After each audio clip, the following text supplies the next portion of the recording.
Hello, everybody. Welcome back to another episode. So, today's episode is going to be kind of like a filler episode.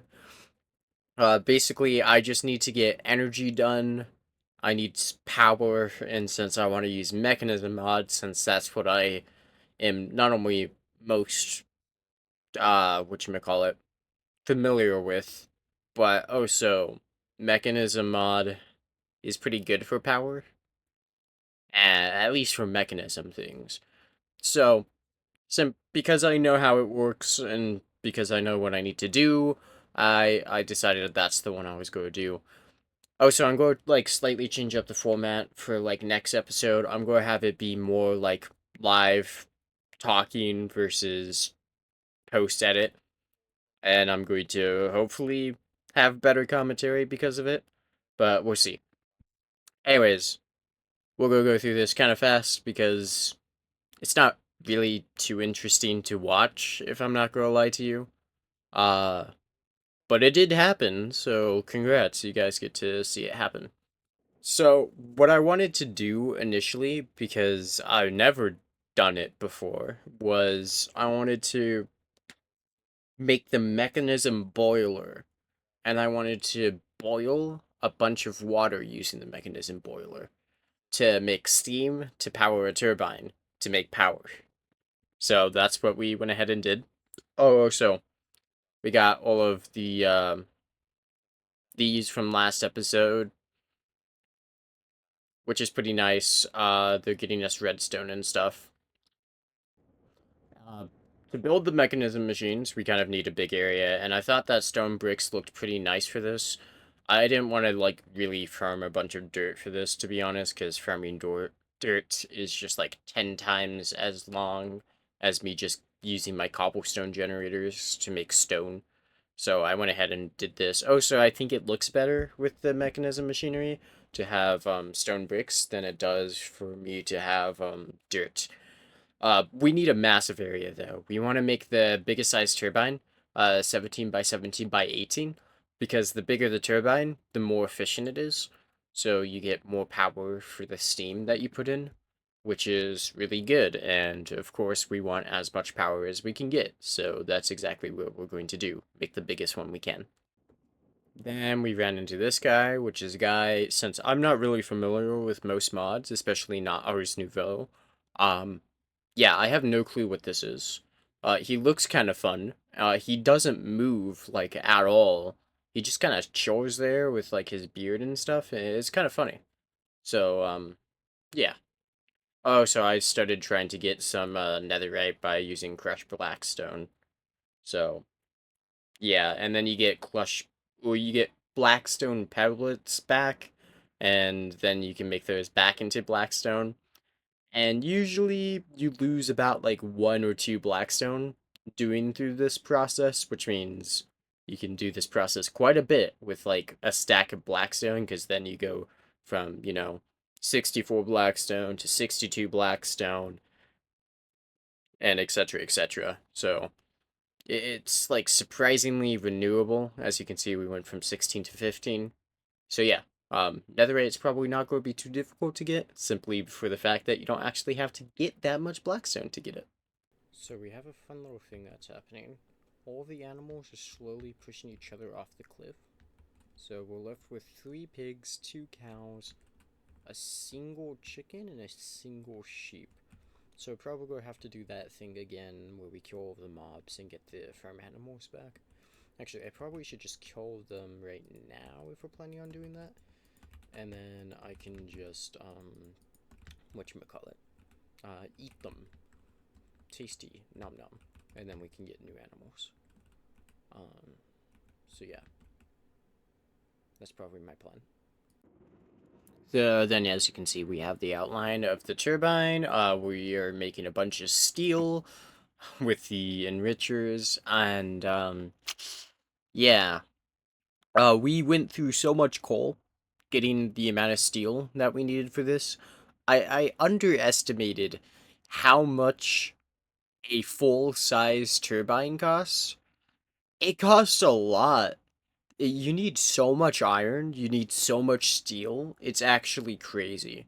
Actually, it used so much coal making the steel that we actually started having a coal shortage. That we ran out of coal, which is admittedly we get it back from just sieving stuff, but holy, just going through all of the coal, which is not something I initially suspected would happen. Now, as a side note, the turbine person that I watched at first probably had no clue what they were talking about. Uh, they wanted it to be 14 blocks of the turbine, which is 18 high, with the two caps on top. So technically, it's like 16 blocks interior. They wanted 14 of those to be the turbines, which is not what you're supposed to do. You're supposed to have, I think, 13 or 12 of them be turbines, simply for the fact that if you have so many as turbines, it just you can't actually have the best airflow in it. And I don't know, just look up a mechanism thing. We finally finished the turbine. This took me so much longer than I thought. It took me, I think, it was like 3 hours almost. Took me like 3 hours. Oh, so we went through like so much infused alloy on top of that. So we had to get a bunch of extra copper just to turn it into infused alloy. I also got speed and energy modifiers on all of this stuff. So that way we could actually, save some time. And yet still, even with those to save us some time, we we still used up so much time. It was actually kind of crazy. Then we also made two super smelters. So this one is a bunch of efficiency upgrades on the super smelters. So that way we could actually save on our coal because we were running out of coal with the amount of steel we were making. And then the other one is the two super smelters with increased speed but increased fuel consumption.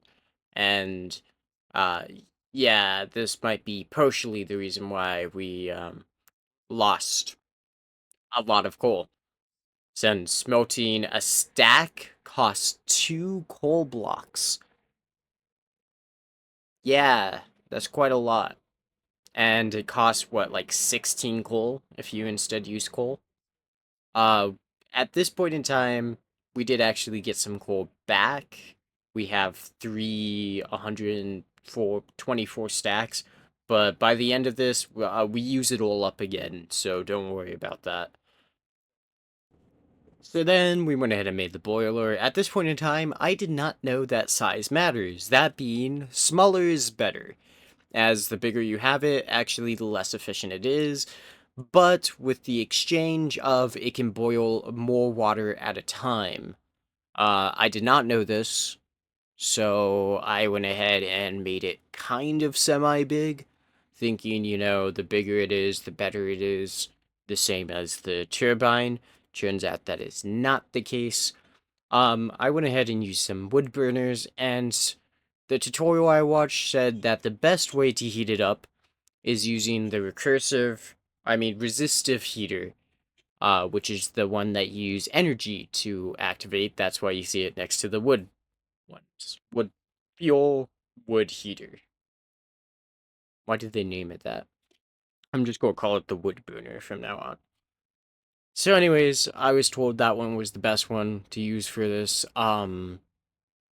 They might be right on it, might be the best one to heat it up, but what they really failed a lot to mention is the fact that this sucker literally is like a vampire on your energy.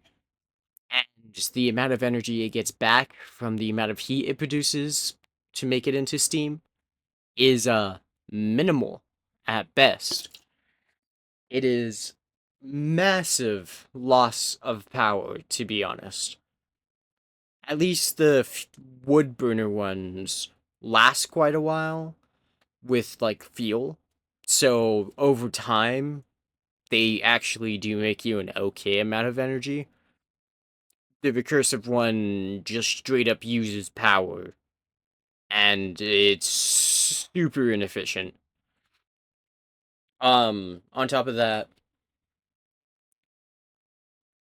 I mean, I don't know why you would do this, to be honest. I kind of found out that even if you use a bunch of wood burners, which we'll get to in a second, you make the energy so slowly, but on top of that, I think it actually is more efficient per coal to throw your coal blocks into heat generators than it is to use them to heat up your boiler. As you can see, freaking two things using coal blocks, plus me using a couple hundred of power, and we get like, or a thousand power using the recursive heater, and we get like barely any power back via the turbine. It's very minimal amounts of power. And that's saying something because the bigger the turbine, once again, the more efficient it is. And our turbine is like the most efficient it can be. Literally, I think our turbine is the most efficient it can be. And yet we still don't even make like any power with it. Okay, so I went on a little bit of a ramble, so I'm going to try and speed through this part. Yeah, we got a bunch of the wood burner things. As you can see, the coal blocks do last quite a while. I still think it might be faster to put into a heat generator. And as you can see, we're making like 30 FE per tick with that many wood burners or all using coal blocks. So yeah, I'm kind of a little bit sad that they didn't make it where it's actually a thing to make a steam engine using, coal, like a coal power plant, basically. Um, the only really good way to get steam is just nuclear, and I think also fusion. I don't really know. I don't use fusion that often for power simply because fission is good enough for the things I want to do. But I think fusion also makes steam, if I'm not mistaken. Anyways, it's so bad that I just started making solar panels to use the recursive heater because it's better at powering them all, but it's really inefficient. But uh, I got more power from the things you already get the point. Don't even use the recursive heater if you want power or energy at all, like ever, to be honest. Okay, quick. This makes about 600, just slightly over 600 FE per tick when it's running with all of the heat burners. How much do you think the mini one does with all of the heat burners on it? Uh, it turns out the mini one makes 700 FE per tick. I think it's actually like 720. So it is ever so slightly more efficient. Um, I did a test sample with this just to confirm because I remember how much 8 made with the other one. And it was slightly more because the other one made, I think it was like 58 or something. And this one was making 63. So that confirmed my suspicion that making it smaller does make it better. If I remember correctly, it's the superheating components that make it better, which means I could have just took away superheating components out of the other one. But I made it smaller anyways, so eh. I forgot to say. So after I made the small one and it was only ever so slightly more efficient, that being like 100 FE difference, I decided we should just do nuclear at this point because this is just a waste of time otherwise. We went ahead and just started off with making all of the fissile fuel.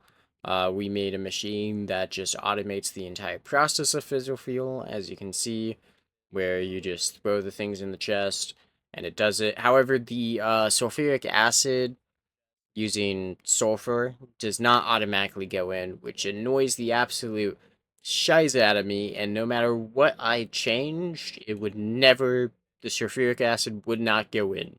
So I always had to manually put the sulfuric acid in. The fluoride did go in just fine, and everything combined at the end, the uranium on one side, getting enriched into uranium cake, getting oxidized into uranium oxide. Everything else was fantastic. Just just the sulfur annoyed the absolute freak out of me. And then we also had the isotopic centrifuge, which yeah, fissile fuel process went pretty well. Alright. So after we got all of this done, we were making fissile fuel.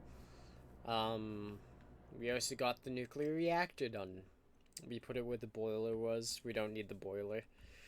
We have this pipe, the input pipe, all the way over here because eventually we're going to do reprocessed fissile fuel.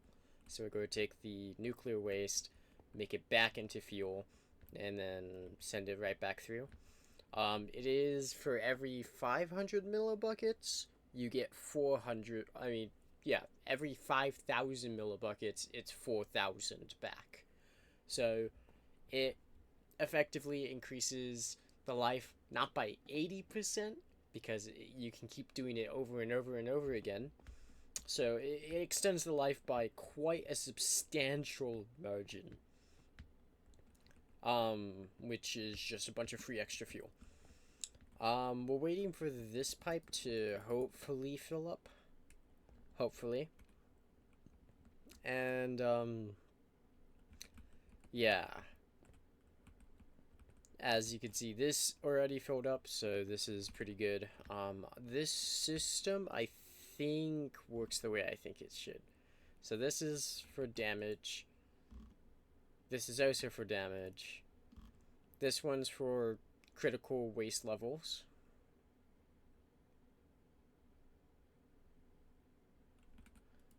This one is for high temperatures. And this one's the deactivation. So if any of these trigger, it should deactivate this.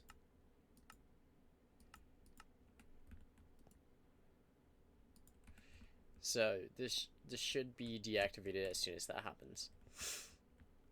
We have the waste barrels right here for now, because I don't want to deal with the whole having to make plutonium stuff. Because that's how you make the reprocessed fissile fuel, is plutonium. And then I went ahead and put fissile fuel into the system, and then I started just freaking around with the numbers. So, if you don't know, you can change how much fuel the reactor uses at a time. So it starts on 0.1 millibuckets, but as you can see, we can have it up to 30 millibuckets. Now, I decided a really hilarious idea would to basically be playing chicken with myself on the fissile fuel amounts. So I slowly increase them one by one. As you can see, I saw that I didn't have that much more fissile fuel left, and I just wanted to make sure that the water would stabilize after a while. And it kept stabilizing and it kept increasing. And I just saw how much power I was making. So then I decided to just take it up a notch, go from, I think it was like at 25, and I just sent it right to 30 here in a second. Um, oh, so the G stands for billion.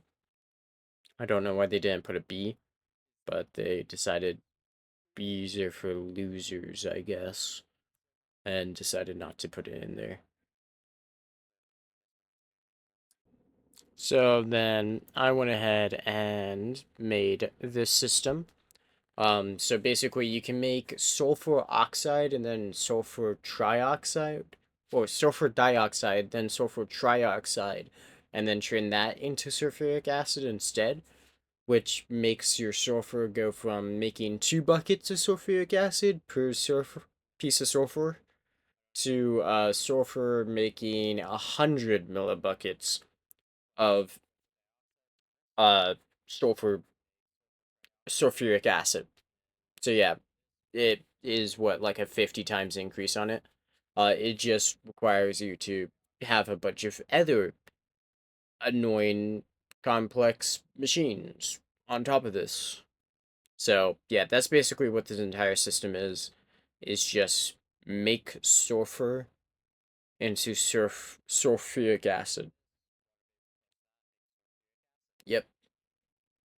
So anyways, yeah, now we get better sulfuric acid output, which then means we get more hydrofluoric acid, which probably is really good, right?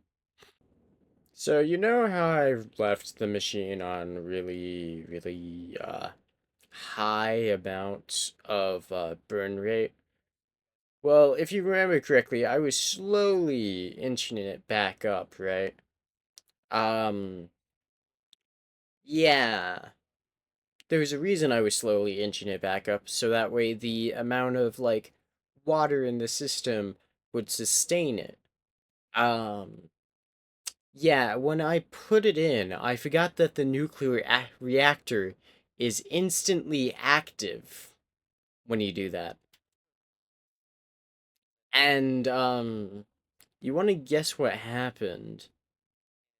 Yeah, it kind of had 30 millibuckets as its burn rate, and almost immediately went critical and exploded.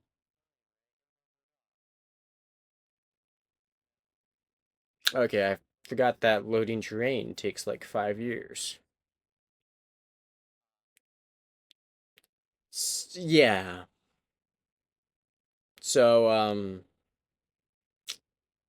this is the exact moment that it exploded, getting poisoned with radiation poisoning and everything because it was on 30 buckets of immediate explosion, which kind of sucks. So then, because there is simple save files or whatever the mod is called, so you have the mod running in the background with the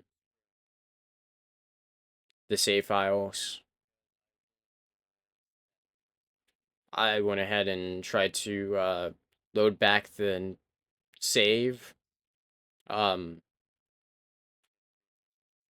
well, the simple answer is I did.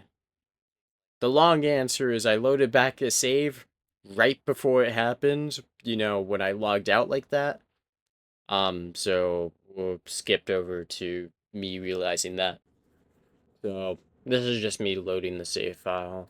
Um, yeah, you have to go into like Cursed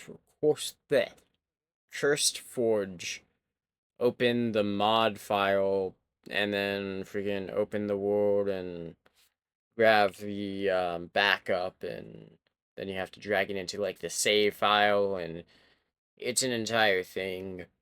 Point being, it literally put me back like 5 steps in terms of like where I was at right beforehand. Um, that being like actual physical steps, not like, you know, this kind of deal. Anyways, point being, didn't really put me back too far, and because I assumed the last backup from that would be like an hour back or like 30 minutes back, and I didn't feel like restarting 30 minutes of my time after I already spent at this point almost like 8 hours on this.